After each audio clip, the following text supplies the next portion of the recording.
네, 저는 본 말씀 통하여서 은혜의 삶이라는 말씀으로 우리 함께 말씀 나누기를 원합니다.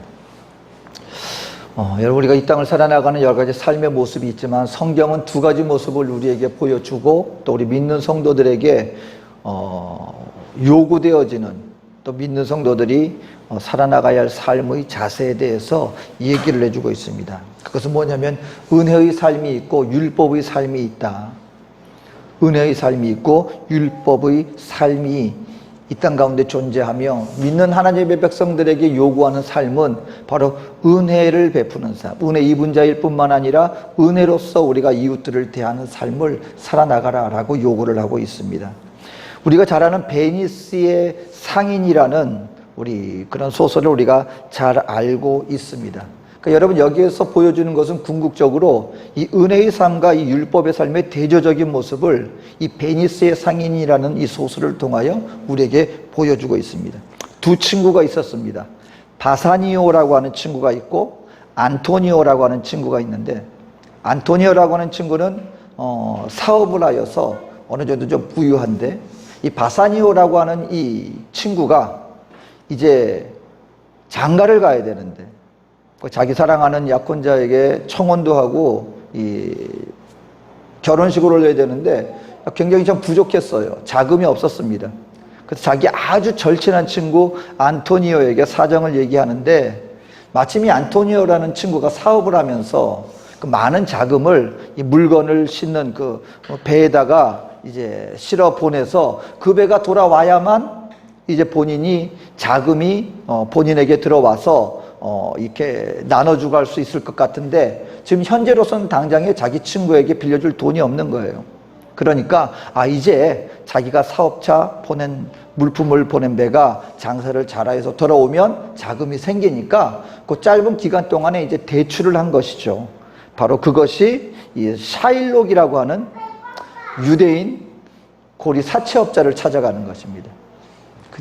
근데 이 유대인 사채업자 찾아가서 이제 그 담보를 하는데, 근데 이 문제가 이 샤일록이라고 하는 이 담보업자가 안토니오라고 하는 사람한테 평소에 굉장히 감정이 많았어요. 그래서 어떻게 하든지 내가 저 사람을 없애야지, 어떻게 하든지 내가 해를 끼쳐야지 하는 그런 안 좋은 마음을 품고 있었는데, 그때 마침 본인 딴에는 이것이 기회가 됐다, 내가 저 사람을 합법적으로 해칠 수 있는 기회가 됐다 라고 생각을 하여서 이용을 합니다. 어떻게 하느냐, 담보를 어떤 다른 집이라든가 사업터나 이런 거를 저당 잡는 게 아니라, 만약에 당신이 기한 내가 돈을 빌려줄 것인데 기한 내에 갚지 못하면 다른 거 대신에 당신의 살점을 한 근을 나에게 주시오, 이렇게 이제 요구를 하는 겁니다.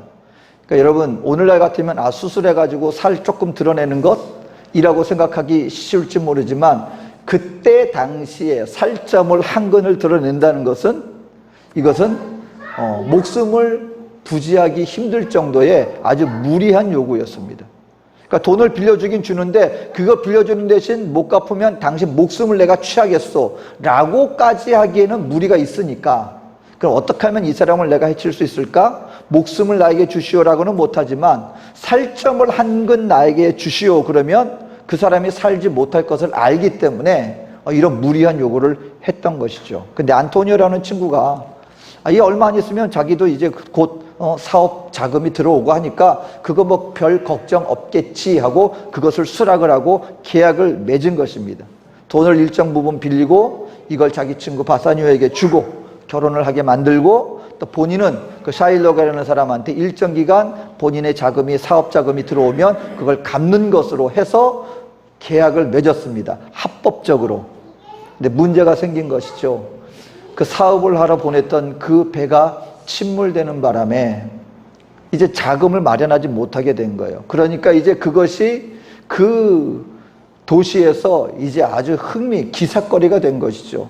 근데 법정에 서고하는데 문제는 뭐냐면 이 샤일록이라는 사람이 다른 걸로 하겠습니다, 더 많은 것으로, 그 어떤 요구를 하려고 해도 안 된다는 거예요. 합법적으로 당신과 내가 계약을 맺었기 때문에 법으로 합시다.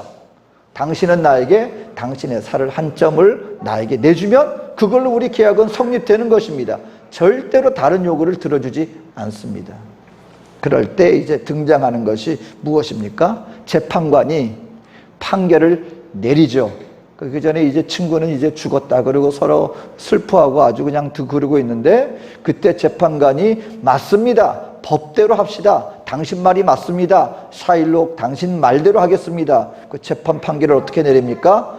좋다, 허락한다. 살 한 근을 떼어내라. 그러나 조건이 있다. 피를 한 방울도 흘려서는 안 된다.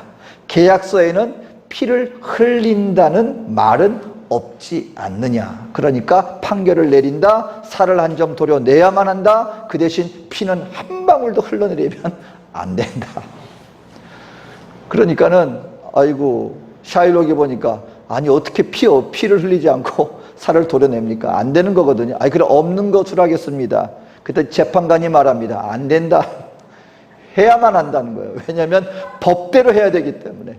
그러니까는 이 사람은 이제 큰일 난 거예요. 만약에 살을 도려내다가 피 한 방울이라도 흘리게 되면 오히려 자기가 계약을 잘못 이행한 걸로 말미암아 큰 벌을 받을 수 있는 상황이 된 것이죠.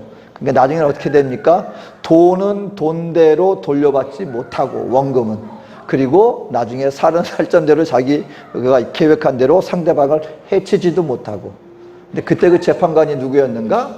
바로 그 바사니어라는 친구의 약혼녀가 재판관으로 이렇게 돼서 그 판결을 내리게 되었다는 아주 지혜로운 판결을 내렸던 것입니다. 여기서 들려주는 건 뭡니까?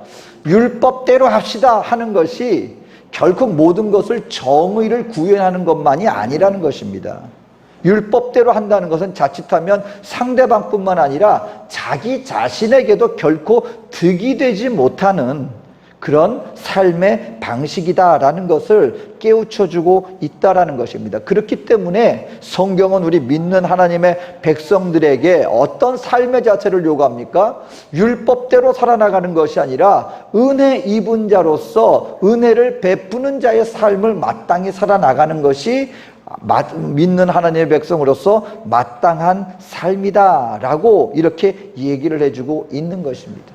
그렇다면 여러분, 은혜 입은 삶이란 무엇입니까? 오늘 본문을 통하여서 그럼 도대체 우리가 이 현실 세계를 살아나가면서 은혜 입은 자로서 은혜로운 삶을 살아나간다는, 은혜의 삶을 살아나간다는 것은 그럼 구체적으로 어떤 모습을 얘기하는 것인가를 오늘 예수님이 친히 말씀하신 이 산상수훈을 통하여 우리에게 보여주고 있다라고 하는 사실인 것입니다. 먼저 우선 뺨 때리는 모습을 보여줍니다. 누구든지 너희 오른뺨을 때리거든 어떻게 하라? 왼뺨도 돌려대라. 그리고 옷 저당 잡히는 것, 그러니까 저당 잡히는 이야기를 합니다. 누구든지 너희 속옷을 달라 하면 너희는 너희 겉옷까지 주어라. 그리고 아주 부당한 부역을, 강제 노역을 시키는 부분을 또 얘기를 합니다. 누구든지 너희로 억지로 오리를 가게 하거든 너희는 오리뿐만 아니라 심리까지도 갖추어라.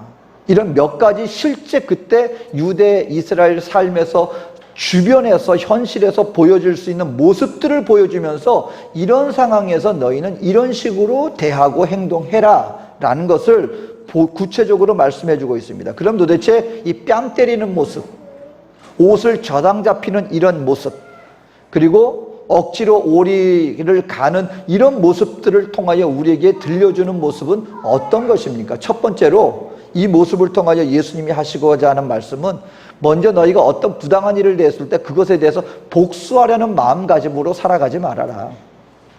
복수하는 마음을 갖지 말고 어떤 부당한 일을 대했을 때 복수하지 않는 마음가짐을 가지고 살아라. 이것이 예수님이 오늘 본문을 통해 들려주는 은혜의 삶의 모습이다라는 것입니다. 근데 여러분, 이스라엘 사람들이 그때 그 율법주의자들이 중요하게 여겼던 율법의 정신 중에 하나가 뭐냐면은 복수의 정신입니다. 워낙 밖에부터 핍박을 많이 받고 하니까. 그래서 왜 오늘날도 무슨 일이 생기면 율법주의자들이 어떤 일을 행하면서 대표적으로 하는 얘기가 뭡니까? 이거는 믿는 자든 믿지 않는 사람들 이 말은 많이 익숙히 듣고 있습니다. 눈은 눈으로, 이는 이로. 뭐 할 때 말이죠. 복수를 하면서 눈은 눈으로, 이는 이로. 너희가 나를 이렇게 했지? 그러니까 눈을 낮췄지? 나도 너 눈등이 날려. 네가 내 이를 갖다가 쳤지? 나도 네 이를 칠 거야. 그러면서 눈은 눈으로, 이는 이로. 근데 이것이요, 이스라엘 바리새인들이나 율법자들이요, 이스라엘 백성들한테 아주 중요한 정신으로 가르쳤던 말씀 중에 하나였습니다. 출애굽기 21장 24절 25절 말씀인 것입니다. 눈은 눈으로, 이는 이로, 손은 손으로, 발은 발로, 된 것은 된 것으로, 상하게 한 것은 상함으로, 때린 것은 때림으로 갚을지니라. 이 주님이 주신 율법의 말씀이라는 거예요. 근데 여러분, 예수님이, 우리 하나님이 이스라엘 백성들한테 이 율법을 주면서, 알았지? 누구든지 너희들 우습게 보게 하면 안 돼. 너희들 눈 맞으면 반드시 눈으로 때려쳐라. 손에도 무슨 상함을 받았으면 반드시 그 사람 손도 상하게 해야 돼. 여러분, 이 정신으로 이스라엘 백성들에게 이 말씀을 줬겠습니까? 그게 아니라는 거죠. 그러니까 예를 들어서 여러분, 눈탱이 한번 맞으면은 우리 사람들에게는 어떤 심리가 작용합니까? 내가 눈 한 탱이 맞으면은요, 눈 하나 떴다가 요만큼 어느 강도로 맞으면 그걸로 탁 치고, 이제 네가 나 때린 만큼 됐으니까 됐어 하고 돌아서는 게 우리의 심리가 아니라는 거예요. 내가 눈탱이 한 점 맞았으면 나는 그 사람 그냥 눈탱이뿐만 아니라 코뼈까지 이렇게 때려서 부러뜨려야 우리 속이 풀리게끔 돼 있어요. 그러니까는 이 율법 정신은 뭐냐면, 너희가 받은 대로 혹시라도 하게 되더라도 그 이상으로 위해를 가하고 완전히 복수해서 그 사람을 갖다가 짓이기려고 하는 그런 마음을 갖지 말고, 눈 맞았으면 그냥 눈으로, 이를 맞았으면 이를 상한 그 정도 선에서 그쳐라. 주님은 이렇게, 하나님은 이렇게 그때 당시로서 선한 마음을 가지라고 줬는데 이걸 어떻게 이용하는 거예요? 맞았으면 반드시 이걸 때려야 돼. 이런 식으로 나가게 된다라고 하는 사실인 것입니다. 이러한 상황 속에서 예수님이 주신 말씀은, 너희들 살면서 마음에 원한 품고 복수하려고 그렇게 우격다짐으로 똑같이 갚으려고 하는 마음으로 살지 마라고 얘기하면서 왜 오른뺨 이야기를 들려주셨냐. 여기서 또 이제 재밌는 또 연구를 하다 보니까, 여러분, 이게 사람이요, 누군가, 보통 우리가 다 오른손잡이잖아요. 누군가의 뺨을 때립니다. 그럼 상대방 어느 쪽 뺨을 때리게 되어 있습니까? 왼쪽 뺨을 맞게 돼요. 상대방은 왼쪽 뺨을 맞게 되어 있어요. 근데 예수님이 누구든지 너희 오른뺨을 때리거든 너희는 왼뺨을 대며, 그랬더니 혹자들은 아마 또 예수님이 왼손잡이셨나 보다. 그러니까 이렇게 하지. 이렇게까지 좀, 물론 참 성경을 갖다가 자세하게 묵상하다 보니 그런 게 궁금해서 이렇게 얘기했는지는 모르지만, 근데 그것이라기보다는요, 그때 당시 유대인의 사회적인 모습을 알아야 돼요.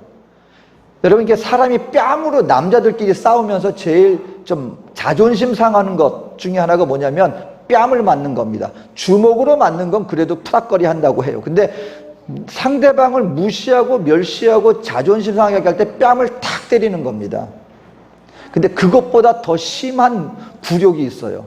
그건 뭐냐면 요 손등으로 이렇게 탁 이렇게 치는 거예요. 탁.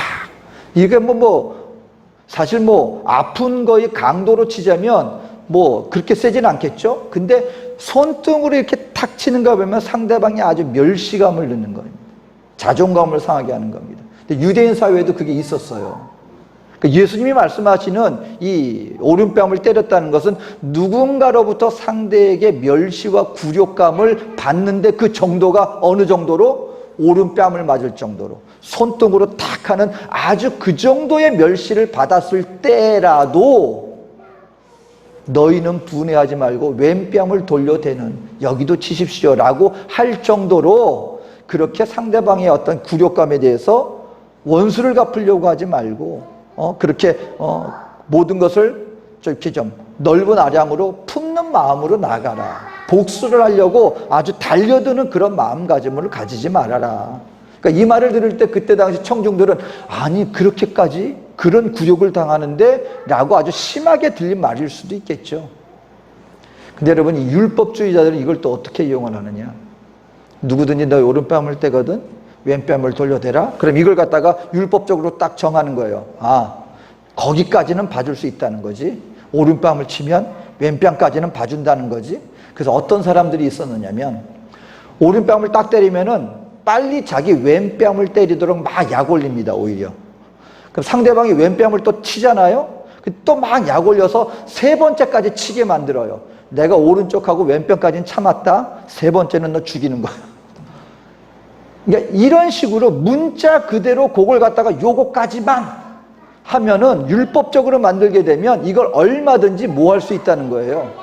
이용해서 결국 내 마음에 품고 있는 분노의 마음을 표출하는 데까지 그걸 갖다가 이용하려 드는 그런 모습이 율법자들에게는 얼마든지 있을 수 있다라는 것을 성경은 얘기를 해주고 있다라고 하는 사실인 것입니다. 그러니까 여러분, 그래서 이전에 또 워치만니 선생님의 책 중에 이런 얘기가 있었어요. 우리가 사람을 볼 때 어디까지가 정욕이냐, 그럴 때 비유적으로 이렇게 얘기를 했습니다. 만약에 어떤 사람이 가다가 이쁜 여자가 지나가는데 두 번 쳐다보면 이미 그것은 그 마음에 정욕을 품은 것이다. 그러니까 그게 뭐냐면 슬쩍 가다가 어떤 이쁜 아가씨가 싹 지나가요. 남자들이 보는데. 근데 한 번 딱 지나갔는데 지나간 다음에 또다시 딱 마음이 있어서 흘깃하고 또다시 쳐다보면 이미 첫 번째 그냥 지나가는 거 봤으니까 어쩔 수 없지만 마음에 그 어떤 다른 마음을 품고 두 번째 또다시 그걸 의도적으로 쳐다본다면 그것으로 이미 그것은 일반적인 시선이 아니라 마음의 정욕을 품은 것이다. 이렇게 풀이해서 이렇게 얘기를 해줬거든요. 그랬더니 그것을 나중에 읽은 또 어떤 독자가 이걸 또 이렇게 또 약간 왜곡해. 아니 그러면 한 번 쳐다보고 계속 쳐다보면 정욕이 아니겠네요. 아니 그 한 번 쳐다보고 그냥 계속 쳐다보면 그건 정욕이 아니겠네요. 그러니까 그게 아니죠. 그 의도라는 것이 있지 않습니까? 문자 그대로 받아들일 것이 아니라 예수님께서 오른뺨을 치면 왼뺨을 돌려대라. 그러면 왼뺨까지만 괜찮고 세 번째는 그 사람을 다시 내가 복수하고 쳐도 됩니다. 이런 얘기가 아니라는 것입니다. 그건 뭐냐면 항상 용납하고 용서하는 마음.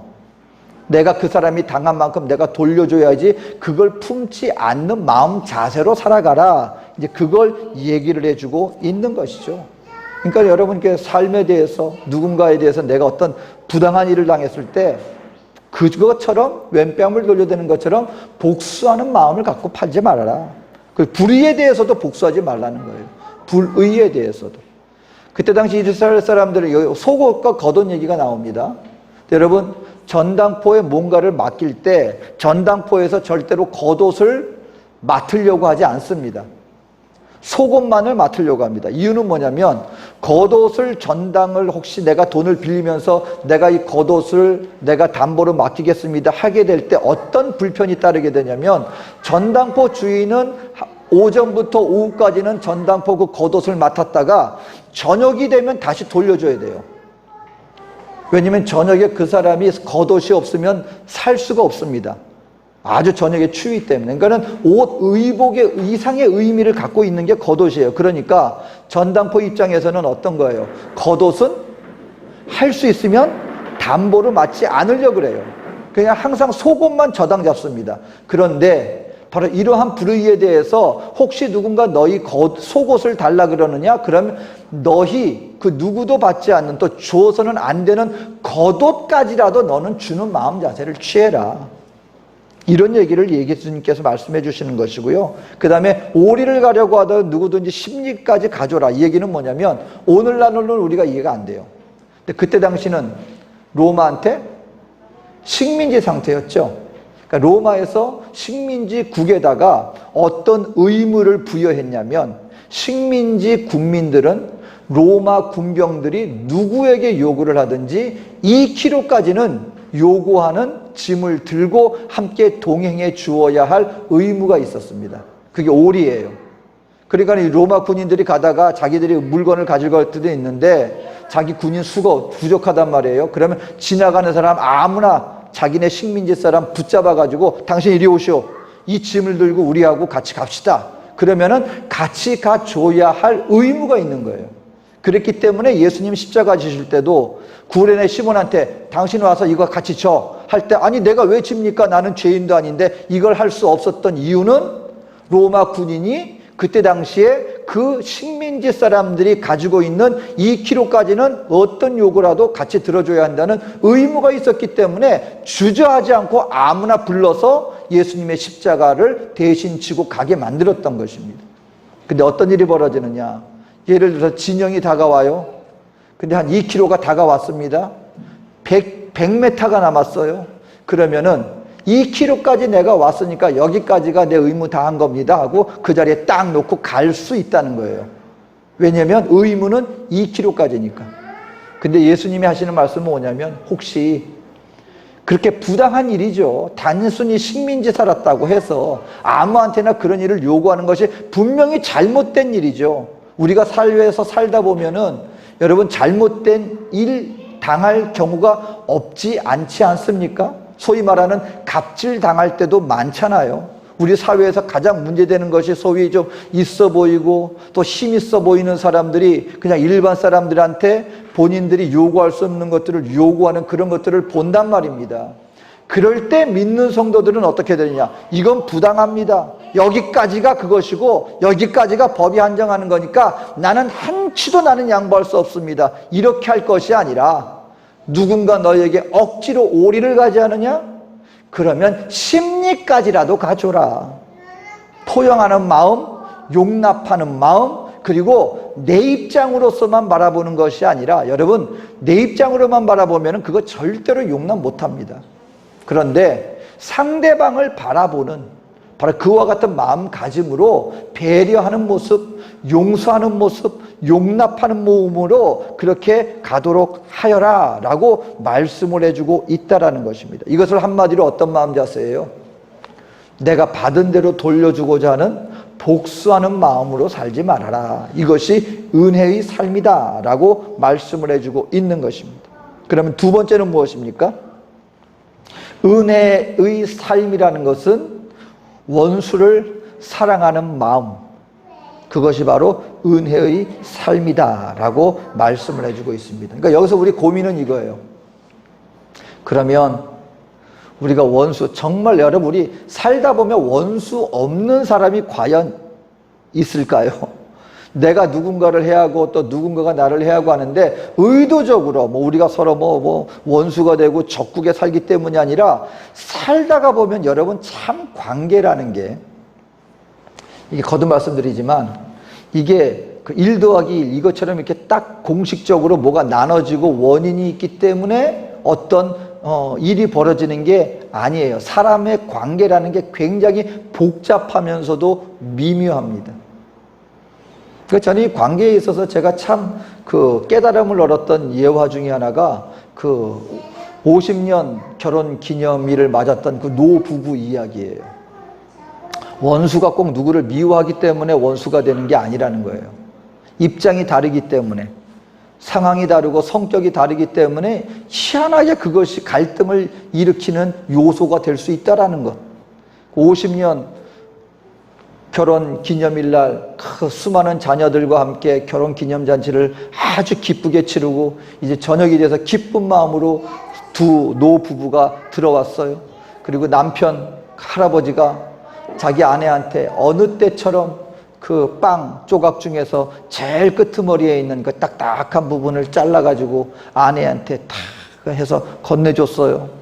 그랬더니 그 아내분이 갑자기 불같이 화를 내면서 당신은 어쩌면 그럴 수가 있냐면 우리가 결혼 50주년 맞은 오늘 같은 날까지도 나한테 그 딱딱한 끄트머리 그 부스러기 끝부분 그거 나한테 주고 자기는 말랑말랑한 거 먹고 어떻게 오늘 지금까지는 내가 참아왔는데 그래도 결혼 50주년을 맞은 오늘 같은 날 어떻게 나한테 그럴 수가 있냐고 막 화를 냅니다.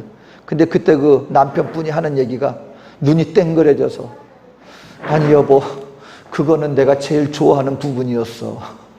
내가 당신한테 주는 거는 딱딱한 거 맛없는 거 당신 먹어 이게 아니라 내가 제일 좋아하는 그 딱딱한 부분은 내가 제일 좋아하는 부분이었기 때문에 내가 당신도 이 맛있는 거 먹으라고 내가 당신한테 준 거지 당신 그 딱딱한 거 맛없는 거 먹으라고 준 게 아니었는데 그러니까 서로 오해가 있었던 거예요. 근데 사랑하는 마음으로 대했는데 상대방한테는 그게 뭘로 다가간 거예요?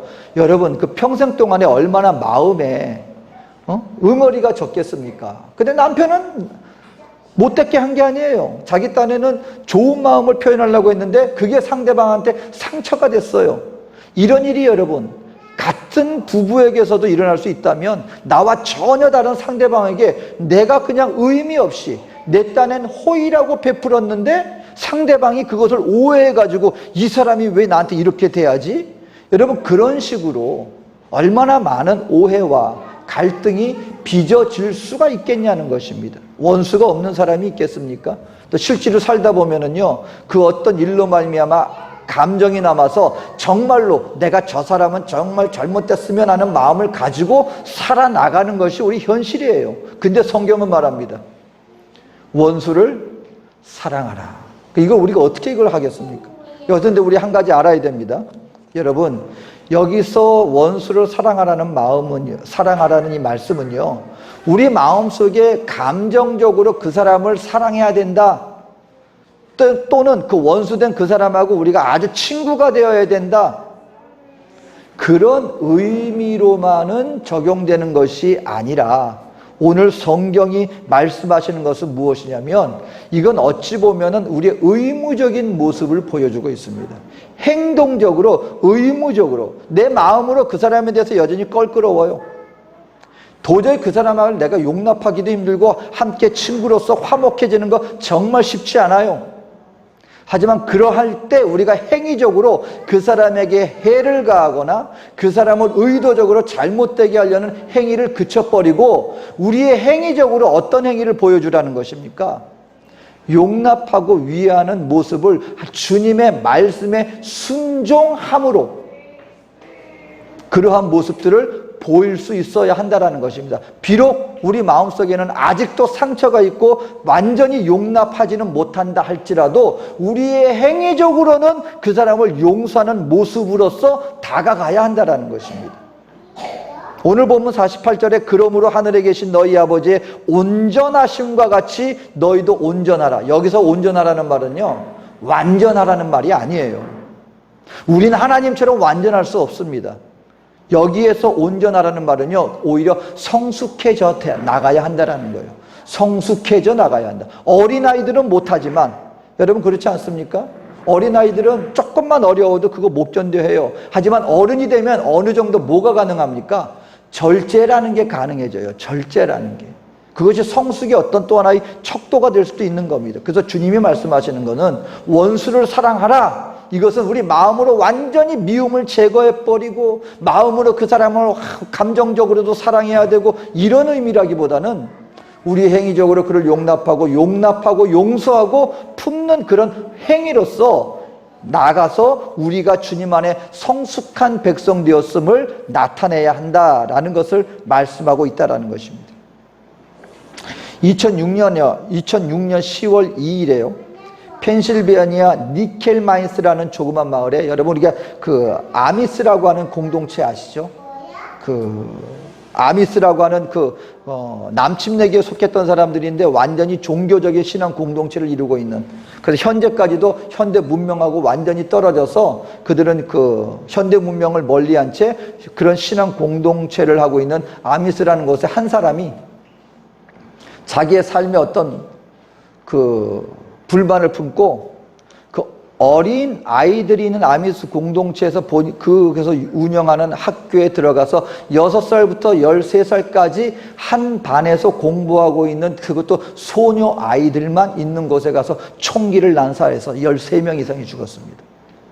또 어른들도 있는 것도 아니고요. 거기는 저학년부터 고학년까지 한 반에 같이 모여서 공부를 시키는 그런 분위기였는데 거기 총기를 무차별 난사했어요. 어린 소녀들 수십 명이 목숨을 잃었습니다.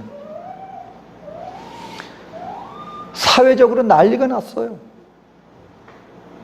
그리고 본인도 자살을 했습니다. 그 총기를 난사한 본인도 자살을 해버려서 죽어버려. 누구 탓을 할 수도 없는 상황입니다. 근데 얼마 뒤에 신문에 놀라운 기사가 하나 대서특필이 됩니다. 죽은 그 총기 흉악범 그 사람 장례식이 열리는데 아미스 공동체 그 자식을 잃은 부모님들하고 그 공동체 사람들이 다 그 자기 자녀를 죽인 원수의 장례식에 참석을 합니다. 그리고 그 남편이 그 일을 저질렀으니 그 식구들이 여러분 마음이 어떻겠습니까? 사회적으로 이제 매장당하지 않겠습니까? 저런 흉악범의 가족들. 근데 그분들이 그 미망인을 찾아가서 대표가 이렇게 얘기합니다. 우리 역시 죄인입니다. 하나님이 우리를 용서하신 것처럼 다른 사람을 용서하라고 예수님이 말씀하시지 않았던가요? 그러면서 남겨진 미망인과 그 자녀를 잃은 부모님들이요 서로 부둥켜 안고 우는 모습이 기사가 되고 사진에 그때서 특별히 됐습니다. 수많은 사람들이 모금을 해줘가지고 다시금 학교가 세워질 수 있도록 많은 모금 후원이 들어왔는데 그 중에 절반을 그 아미스 공동체에서 이 미망인 가족들에게 줬어요. 원수의 가족들에게 앞으로 당신들 살아가기 힘드니까 남편도 죽고 그분들에게 주고 본인들도 학교에 재건하는 데 사용하기도 하고. 이게 사회 사람들에게 아주 굉장히 많은 대서특필이 됐어요. 그런데 얼마 지나지 않아서 버지니아 공대에서 또 총격 사건이 일어났습니다. 그때는 너무나 참 부끄러운 일이지만 우리 한국 조승희라고 하는 사람이 그 대학에서 그냥 총기 난사를 해가지고 수많은 무고한 생명이 목숨을 잃게 되었죠. 그런데요, 그때 정말 우리 교민사회도 그렇고 우리 대한민국도 그렇고 야 큰일 났다 걱정 많이 했습니다. 근데 의외로 사회적으로 그것에 대한 반응이라든가 반항이라든가 비난이 생각 외로 잠잠했습니다. 혹자들은 생각합니다.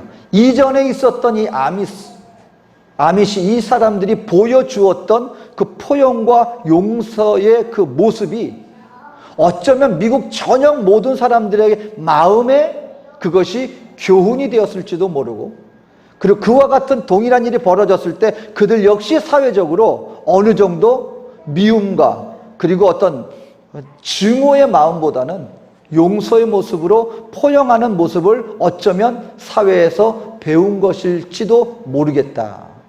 여러분, 우리 하나님의 백성들이요, 원수도 사랑하라, 이 말은 우리 각 개인의 뿐만 아니라 이것으로 말미암아 이 세상 사람들에게 하나님의 용서하심이라는 것이 과연 무엇인가를 가르치는 바로 그와 같은 교훈으로, 빛으로, 소금으로 영향력을 행사할 수 있는 삶이 되기 때문에 믿는 하나님의 백성들에게도 그와 같은 삶을 살라고 말씀하고 있다는 것입니다.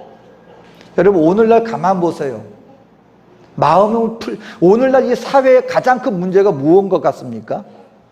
마음을 풀지 않아요. 뭔가 받았으면 내가 이것보다 더 돌려줘야 하는 이 복수심이, 증오심이 모두에게 알게 모르게 자리 잡고 있습니다. 바로 이럴 때 여러분, 우리 하나님의 백성들이 오늘 이런 시대에 우리에게 필요한 것은 무엇이겠습니까? 율법의 삶이 아니라 은혜의 삶이라는 것입니다.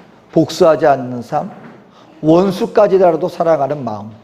바로 이러한 시대에 여러분, 세상이 어떻게 흘러가든 우리 하나님의 백성으로서 은혜의 삶을 살아나감으로 말미암아 예수님께서 이 땅에서 원하시는 이 땅에 영향력 있는 삶을 살아라 하는 그 말씀을 우리가 지키고 순종하며 날마다 더욱 성숙해져 나가는 우리 저와 여러분 되어주시기를 주의 이름으로 축원드립니다. 기도하겠습니다. 사랑과 은혜가 많으신 좋으신 하나님,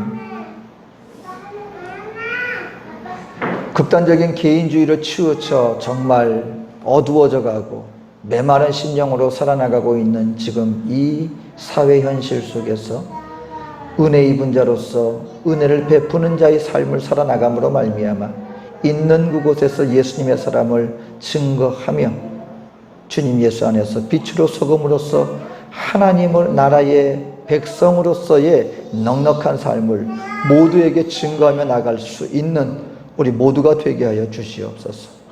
오늘도 함께 하실 주님의 은혜를 감사드리며 예수님의 이름으로 기도합니다. 아멘.